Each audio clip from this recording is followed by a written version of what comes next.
Shalom adik-adik. Wah, ketemu lagi dengan Kak Tohab. Hari ini kita mau mendengarkan firman Tuhan sama-sama. Semuanya sudah siap? Adik-adik yang kecil-kecil sudah siap? Koko-kokonya, cici-cicinya sudah siap semuanya? Yuk lipat tangan sebentar, kita mau doa sama Tuhan Yesus biar kita diurapi mendengarkan firman Tuhan. Yuk tutup mata sama-sama. Tuhan Yesus, kami akan mendengarkan firman Tuhan yang akan diajarkan oleh Kak Tohab. Urapi Kak Tohab, berkati dia, berkati mulut dan lidahnya supaya mengajar firman Tuhan dengan penuh kuasa. Kami yang mendengarkan, Tuhan berkati. Kami diberikan telinga yang baik untuk mendengarkan firman-Mu, dan kami akan melakukannya dalam kehidupan kami. Dalam nama Yesus kami bersyukur dan berdoa.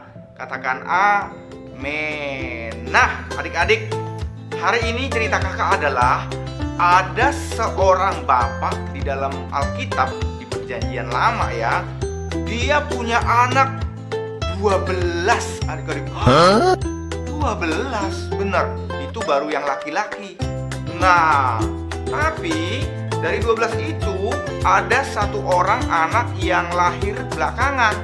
Ya iyalah. Nah, anak yang lahir belakangan ini itu lebih dimanja oleh papanya ini. Papanya ini namanya Yakub, adik-adik. Yakub. Nah, lalu anak yang paling disayang ini bernama Yusuf.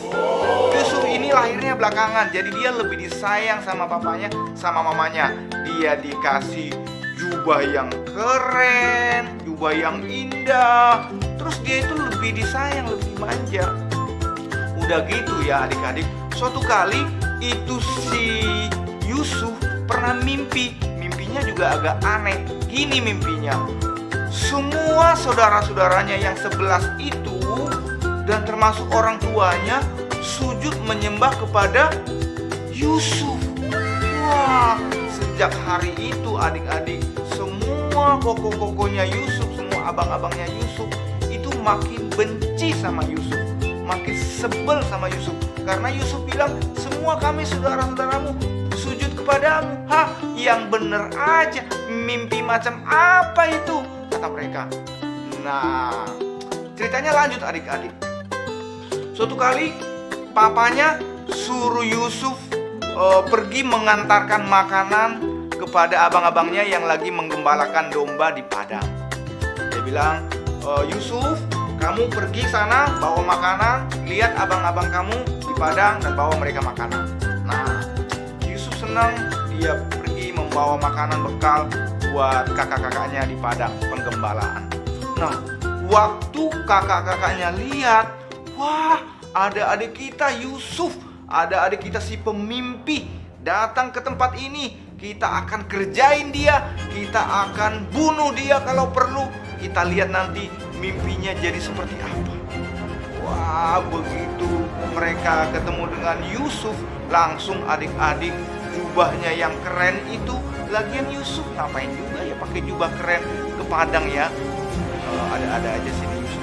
Tapi adik-adik, itu jubahnya yang tadinya keren dicopot, terus dia dibully, dipukulin gitu, sampai terakhir itu Yusuf dibuang ke dalam sumur adik-adik. Wah, kebangetan banget.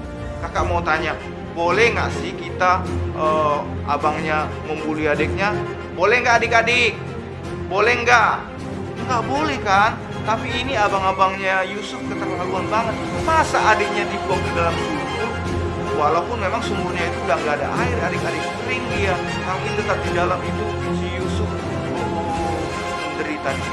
Nah, nggak lama kemudian itu ada orang-orang Midian, itu pedagang-pedagang adik-adik di padang gurun itu lewat. Lah, lalu si Yehuda, abangnya Yusuf itu berpikir begini, kita jual aja tuh si Yusuf, daripada nanti dia mati di situ, kita jual aja dia. Akhirnya adik-adik, itu si Yusuf dijual kepada orang Midian itu. Bayangkan adik-adik, adiknya sendiri dijual. Wah, benar-benar kebangetan banget.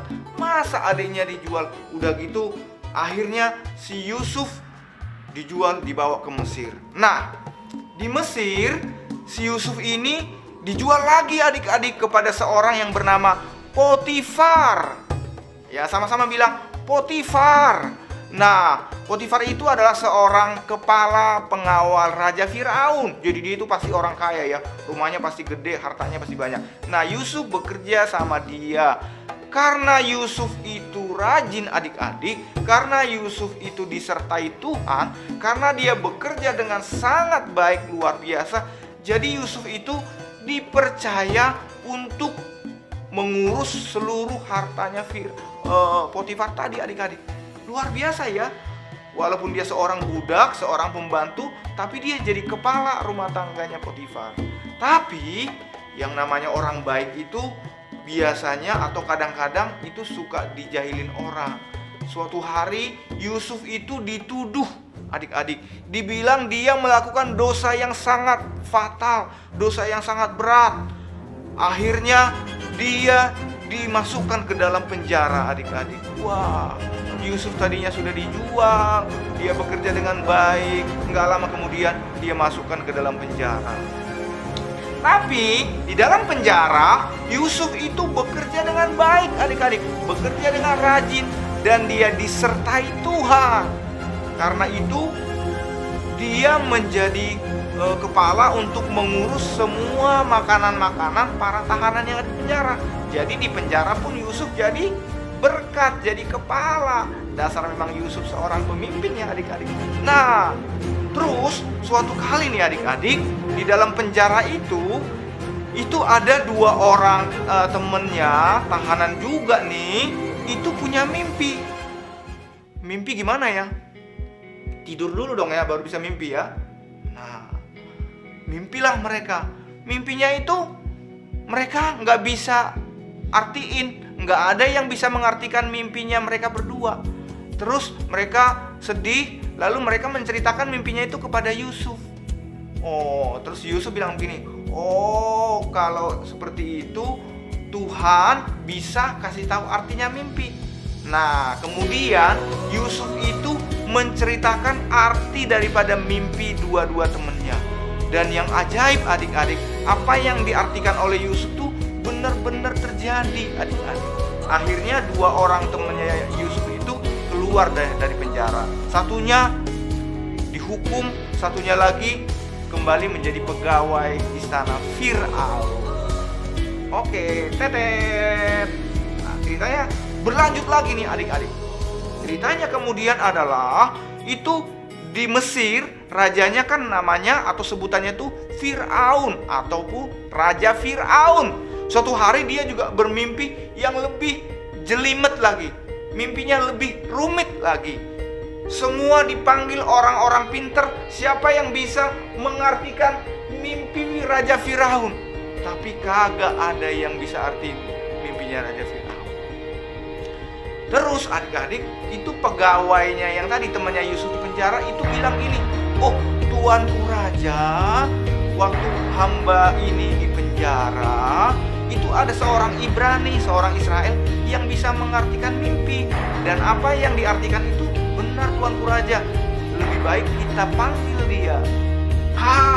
Akhirnya itu si Yusuf di penjara dipanggil adik-adik. Dia dimandiin, dia didandanin lah gitu ya, dibawa menghadap Raja Firaun. Nah, begitu Raja Firaun melihat Yusuf, benarkah kamu bisa mengartikan mimpi, hai Yusuf?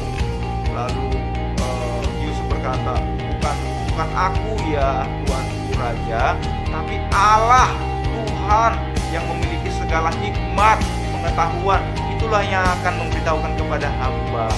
Lalu adik-adik, secara ajaib oleh pertolongan Tuhan, oleh hikmat dari Tuhan, itu Yusuf menceritakan mimpinya Firaun. Apa yang akan terjadi? Dia bilang akan ada masa kelimpahan, akan ada banyak makanan selama 7 tahun. Setelah itu 7 tahun kemudian akan ada kelaparan yang panjang, tidak ada hujan, tidak bisa menanam dan seterusnya. Mendengar cerita arti mimpi dari Yusuf itu adik-adik, itu Firaun sampai tercengang-cengang. Wah, manusia macam apa ini? Dari mana ini lahir anak ini? Dia nggak tahu. Anak Yusuf disertai Tuhan kita. Yes. Nah, terus Firaunnya bilang, aku tidak mungkin bisa menemukan orang sepinter, sebijaksana, sepandai kamu Yusuf. Mulai dari sekarang ini, kamu angkat menjadi wakilku. Wow, menjadi Perdana Menteri. Wow, coba adik-adik yang sama-sama. Wow, wow, wow, wow. Keren banget. Dari seorang tahanan narapidana itu ibaratnya ya, lalu diangkat menjadi pemimpin Perdana Menteri.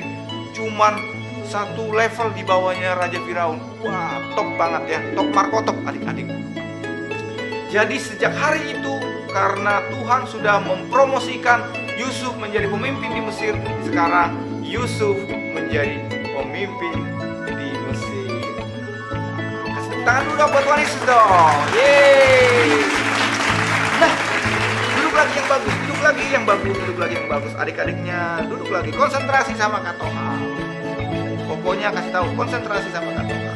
Nah, adik-adik masih ingat nggak dengan koko-kokonya yang tadi? Ada 11 orang tadi tuh ya, saudara-saudaranya tadi tuh ya, ada adiknya satu juga, Benyamin namanya. Masih ingat kan? Nah, sekarang di kampungnya mereka, di tanah Kanaan, itu terjadi kelaparan yang hebat adik-adik. Udah nggak ada makanan lagi, mereka sudah bisa mati mereka kelaparan. Lalu Yakub bilang, kalian pergi ke Mesir, beli makanan ke Mesir, karena sudah ada kabar bahwa di Mesir ada makanan. Lalu ceritanya adik-adik, saudara-saudara ini pergilah mereka ke Mesir. Nah, waktu di Mesir itu ketemulah mereka dengan adik mereka yang bernama Yusuf, yang tadinya mereka buang ke sumur, yang tadinya mereka jual ke orang Midian. Wah, awalnya mereka nggak tahu, karena kan ini kan bertahun-tahun ya. Mungkin si Yusufnya juga udah lebih gagal, lebih keren gitu ya. Jadi mereka nggak bisa kenal. Tapi lama-lama ya adik-adik, Yusuf memperkenalkan diri bahwa dia adalah adiknya yang mereka jual, yang mereka buang. Itu adik-adiknya ya, adik-adik, abang-abangnya semuanya ketakutan gitu. Mereka gemetar karena mungkin dia pikir, wah, kita akan dibalas oleh adik kita, mungkin kita akan dibunuh. Wah, mereka ketakutan. Mereka memohon-mohon kepada Yusuf. Lalu Yusuf adik-adik sambil menangis, dia ngomong gini adik-adik kepada abang-abangnya, kakak-kakakku sekalian, jangan bersedih, jangan gelisah, sebab kalian memang sudah membuli aku, sudah menjual aku, sudah buang aku ke sumur. Tapi Tuhan telah mengubahnya menjadi kebaikan. Sekarang ini aku telah menjadi pemimpin di Mesir, dan aku telah dipercayakan oleh Tuhan untuk memelihara banyak sekali orang, termasuk kamu juga. Sekarang ini kamu sudah kumaafkan. Wah, luar biasa banget. Yusuf nggak ada pukul mereka, nggak ada penjarain mereka, nggak ada kata-kata mereka ya. Kalau mungkin ya, kalau kamu ya, atau enggak ya, kita bisa bilang, oh, kalian dulu sudah jual aku, sudah buang aku ke sumur ya, sekarang aku penjarakan kamu. Tapi itu bukan Yusuf. Yusuf adalah orang yang hebat. Dia adalah anak Tuhan yang luar biasa. Dia memaafkan saudara-saudaranya. Lalu Yusuf berkata, cepat panggil papa, cepat panggil Yakub, bawa ke sini. Kalian semua akan tinggal di Mesir, dan aku akan memelihara kamu semua. Wah, luar biasa. Sejak saat itu, singkat cerita, Yakub dan keluarga besarnya dibawa ke Mesir, dan semua keluarga besarnya. Dan Yusuflah yang memelihara, kasih mereka makan, kasih mereka rumah, kasih mereka pekerjaan di Mesir. Jadi karena Yusuf, semua keluarga Israel, keluarga Yakub diselamatkan dari kelaparan. Kasih kemuliaan yang meriah buat Tuhan Yesus. Katakan haleluya. Mantap nggak ceritanya adik-adik? Mantap ya. Kakak senang sekali cerita ini adik-adik. Kakak percaya adik-adik yang di rumah, anak-anak Tuhan, Little Kings, Gajah Mada, maupun yang gereja-gereja lain, dengerin kakak ya. Tuhan pasti ingin kalian menjadi pemimpin-pemimpin di waktu yang akan datang. Bisa menjadi menteri, bisa menjadi gubernur, bisa menjadi pengacara yang hebat, bisa menjadi pemilik perusahaan yang besar. Tapi adik-adik harus punya jiwa seperti Yusuf yang akan kita belajar hari ini. Amin. Amin. Apa yang kita belajar hari ini adik-adik?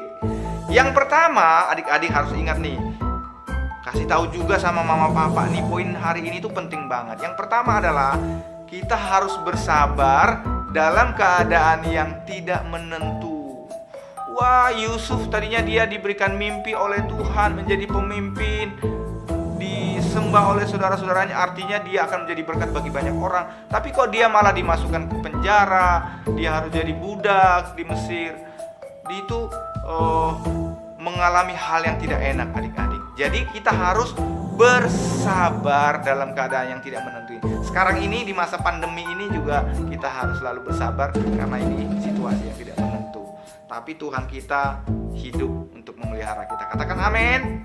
Nah, yang kedua adik-adik, kita harus selalu memberikan yang terbaik.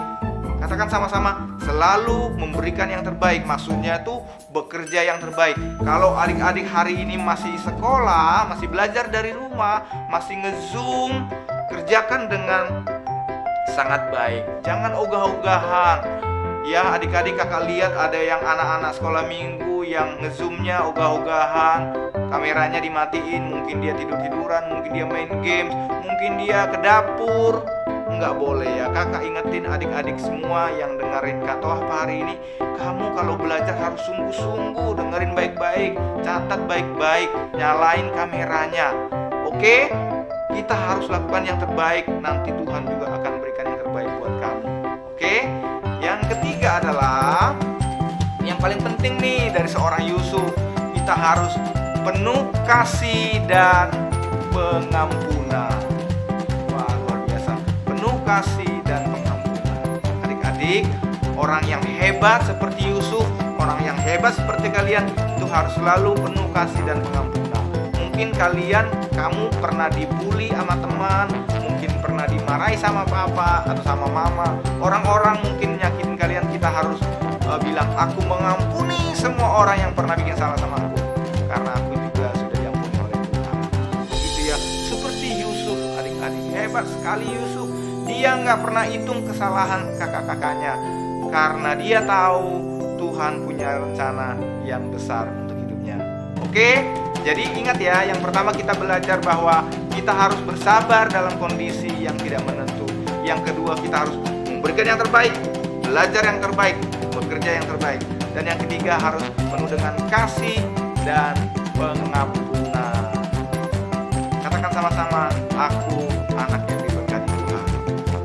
Oke adik-adik, sekarang adalah waktu yang kita tunggu-tunggu, yaitu apa adik-adik? Ayat hafalan.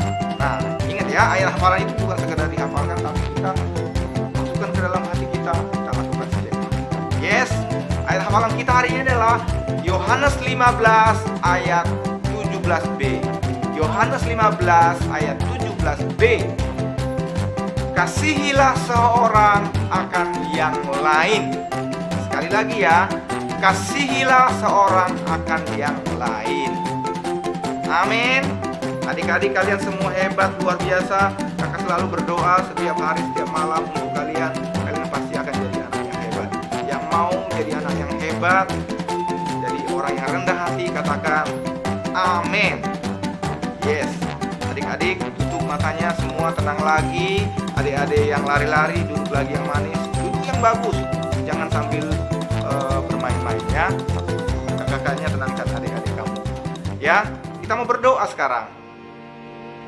Tuhan Yesus, terima kasih banyak Tuhan untuk cerita yang hari ini luar biasa. Walaupun kami sudah pernah dengar cerita tentang Yusuf, tapi kami kembali belajar Tuhan, bagaimana Engkau memberkati Yusuf di dalam kesulitan, dalam kesukaran, dan Engkau menjadikan dia orang yang hebat karena dia punya hati yang besar, dan dia orang yang rajin, orang yang pintar, cerdas, dan Engkau menjadikan dia pemimpin. Engkau juga memberkati semua adik-adikku yang ada di rumah ya Tuhan, yang masih TK, yang SD, bahkan yang SMP juga yang mendengarkan acara ini. Tuhan akan memberkati engkau. Tuhan memberikan kecerdasan, wisdom, kebijaksanaan, seperti juga kepada Yusuf. Terima dalam nama Tuhan Yesus. Dalam nama Tuhan Yesus, kami sudah berdoa dan kami mengucap syukur. Haleluya. Amin. Oke adik-adik, Tuhan Yesus memberkati.